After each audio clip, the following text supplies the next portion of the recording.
الحمد لله رب العالمين ثم الصلاة والسلام على رسول الله جماعة مسلمين لقوري أتلبيري السلام عليكم ورحمة الله وبركاته أما يامي بابا فجونو رمضان إتن لنا نوني إمبو لانكي أتواو بلا جوي نيبا padà a padà mú ogún kúrò nínú ẹ̀.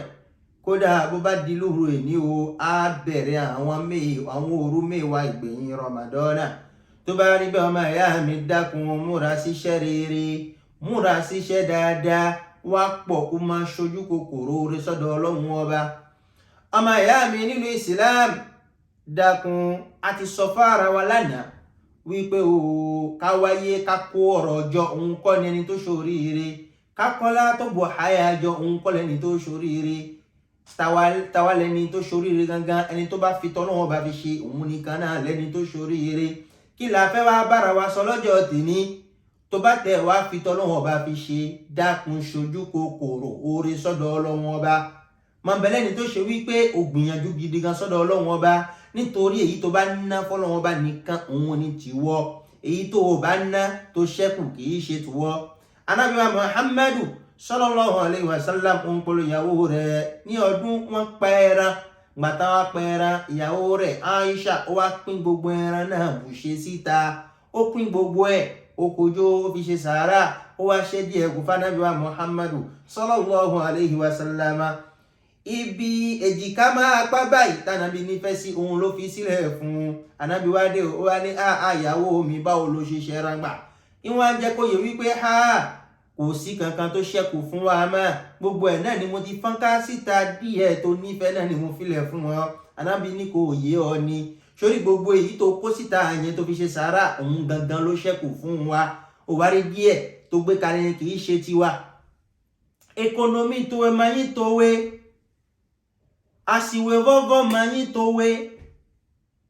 Pẹ̀tẹ́sì dé àgbà máa yín tó wé. Gbogbo ohun tó gbélé ayé ṣe kò í ṣe tùwọ́ ọmọ ìyá mi.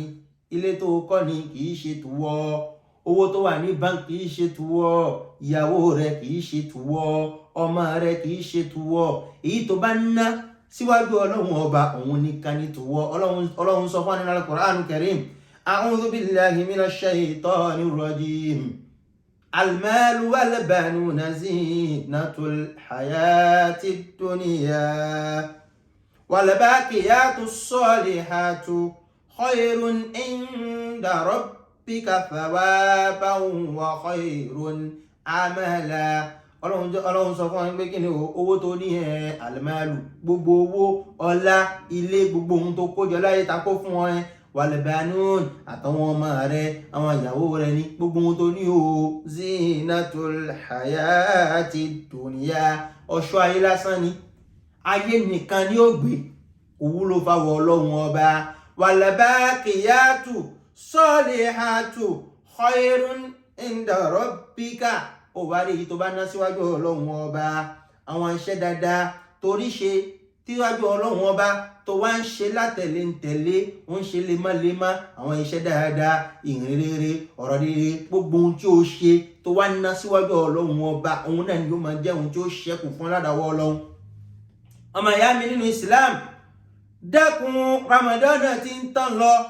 Sàárà mélòó ló ṣe bí ara rẹ lérè? Oore mélòó ló ṣe bí ara rẹ lérè? Àtijọ́ tó ti wáyé nínú gbogbo ọlá táwọn Ọlọ́run ọba kó fún wọn, kí ló rí ná síwájú Ọlọ́run ọba nínú ẹ̀? Má gbàgbé èyí tó bá ná nìkan nítorí tọ́lọ́run àti tá Ànábì wa Muhammad òun ní tùwọ́. Àmọ́ èyí tó ṣẹ́kù sínú kọ́ǹtì wọ́n padà já sí díẹ̀ ni. Lẹ́yìn ìgbà tó bá lọ wọ́n padà ta ni. Lẹ́yìn ìgbà tó bá lọ wọ́n padà ṣe bí tìwọ́ gangan tó nìkan ò lè ṣe nígbà tó wà láyé ni. Ó fẹ́ kan fi ná síwájú Ọlọ́run ọba nísìn nítorí ohun tí ó kù ẹ̀kù nìyẹn. Wá tẹ̀lé mi kó máa gbọ́ Ọlọ́run sọ fún wa wípé ya ayyuhal ladhina amanu la tulhikum amwalukum wala auladukum an zikrillah wa man yaf'al dhalika fa ulaika humul khasirun. Ọlọ́run ní ó ń pawó olùgbàgbọ́ òdodo. La tulhikum amwalukum wala auladukum an zikrillah. Ẹ má ṣe jẹ́ o kí owó yín o, ẹ má ṣe jẹ́ káwọn ọmọ yín o kí wọ́n tàn yín kán kó tàn jẹ bá yín, kán wá ṣẹ́ ojú yín padà kó lọ́dọ̀ Ọlọ́run ọba, tẹ̀ ní fi wá rántí àwọn Ọlọ́run ọba mọ́, tẹ̀ ní fi ṣe tàwọn Ọlọ́run ọba mọ́. Ọlọ́run wá ní wa man yaf'al dhalika, ẹnikẹ́ni o tó bá ṣe bẹ́ẹ̀ tó jẹ́ káwọn ọmọ rẹ̀ kán kó bá, kí owó rẹ̀ kó bá, tí kò fi rántí àwọn Ọlọ́run ọba, tí kò fi ṣe tìwa Ọlọ́run ọba. wa man yaf'al dhalika fa ulaika humul khasirun. Òun náà gan ni ẹni tó fi ń bẹ nínú ẹni àánú, òun ló fi pàdánù jù lọ, òun ló fi sọ nǹkan tó tóbi jù, òun ní ń bẹ nínú àwọn ẹni àánú. Ọmọ ìyá mi tó bá rí bẹ́ẹ̀ o, dákun ṣe pẹ̀lẹ́pẹ̀lẹ́, tọ́lọ́wọ́n bá ní ó ṣe wá ní èyí tó da nínú nǹkan rẹ̀ ná fọ́lọ́hun, nítorí ohun tí ó padà pọ̀ kù ní ẹ.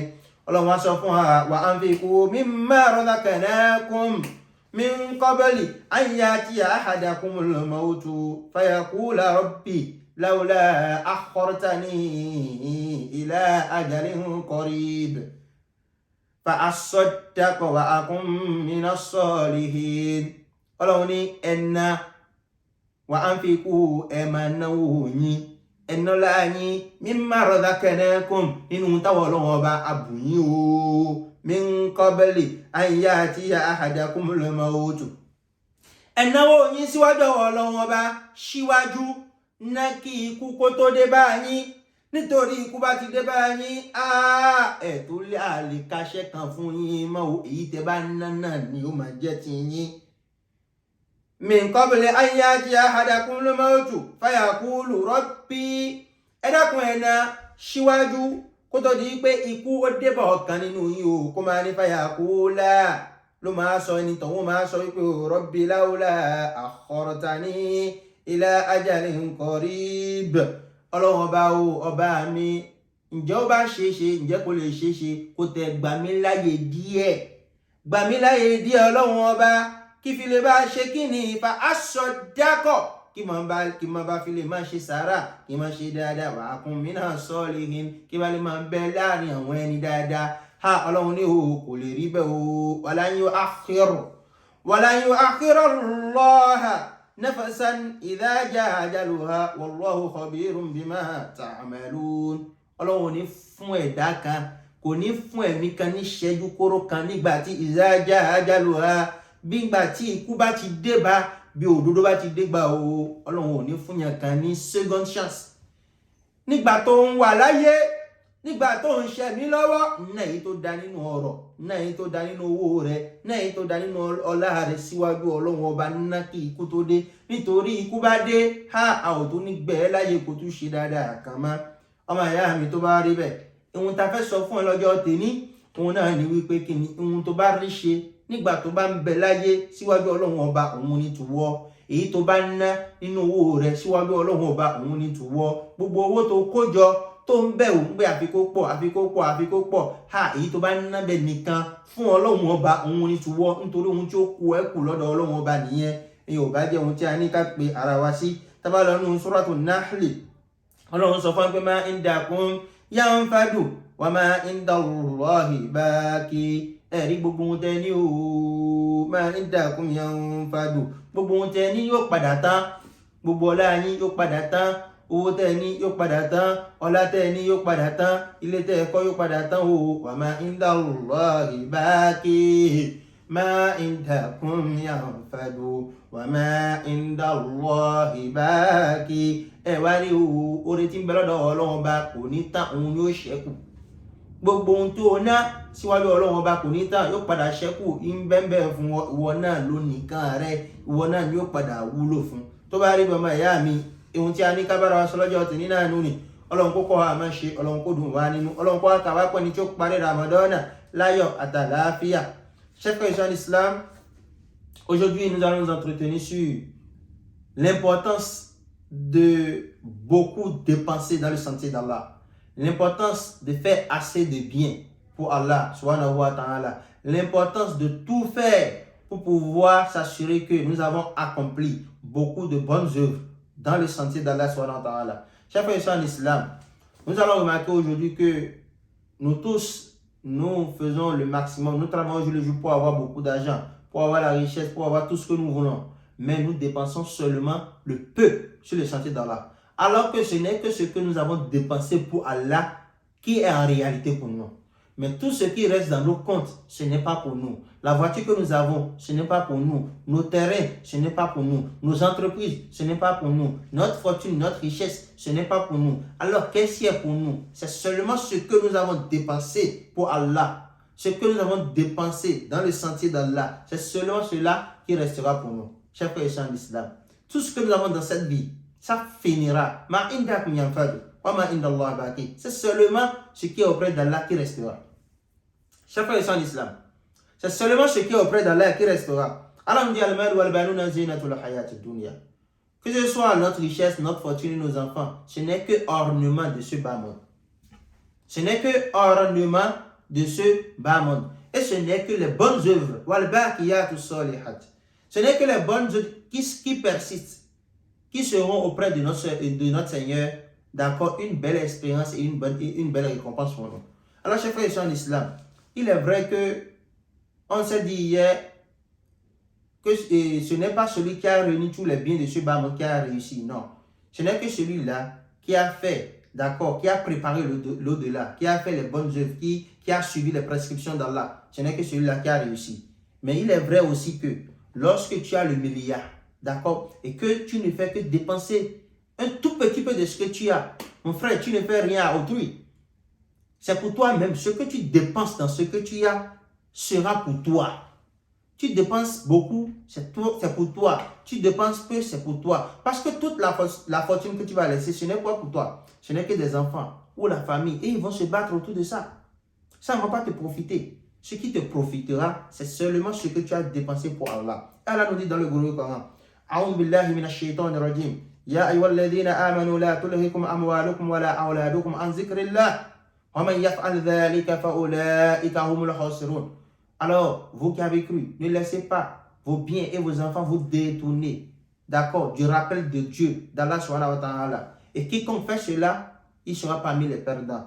وَأَنْفِقُوا مِمَّا رَزَقْنَاكُمْ مِنْ قَبْلِ أَنْ يَأْتِيَ أَحَدَكُمُ الْمَوْتُ فَيَقُولُ رَبِّ لَوْلَا أَخَّرْتَنِي إِلَى أَجَلٍ قَرِيبٍ فَأَصَّدَّقَ وَأَكُن مِنَ الصَّالِحِينَ. Il dit dépensez مِمَّا رَزَقْنَاكُمْ, dépensez, d'accord, dépensez les richesses, dépensez dans ce que nous, Allah, on vous a accordé. مِنْ قَبْلِ أَنْ يَأْتِيَ أَحَدَكُمُ الْمَوْتُ, avant que la mort ne surprenne l'un d'entre vous. Et celui-là dira quoi? Fayaqul, il dira bien sûr, Rabbi, oh Seigneur, laula akhartani ila ajalin qarib, si seulement tu peux m'accorder encore un peu de temps, d'accord, je ferai du bien pour que je puisse faire du bien. Et que je sois parmi les bienfaisants, ceux qui font du bien. Alors, Allah dit, وَلَا يُؤَخِّرَ اللَّهُ نَفْسًا إِذَا جَاءَ أَجَلُهَا وَاللَّهُ خَبِيرٌ بِمَا تَعْمَلُونَ. Allah dit, on n'accordera pas, même pas une seconde, un seul instant, à aucune âme. Lorsque l'heure sonnera, on n'accordera aucun instant à aucune âme pour que cette dernière puisse se rattraper. Chers frères et sœurs en islam, cela n'est que le minimum que nous avons prévu, que nous avons décidé de nous dire aujourd'hui, qu'Allah facilite la compréhension de ce message et que nous compte parmi ceux qui écoutent sa parole et ses vertus de l'appliquer de la meilleure manière. Assalamu alaikum wa rahmatullahi wa barakatuh.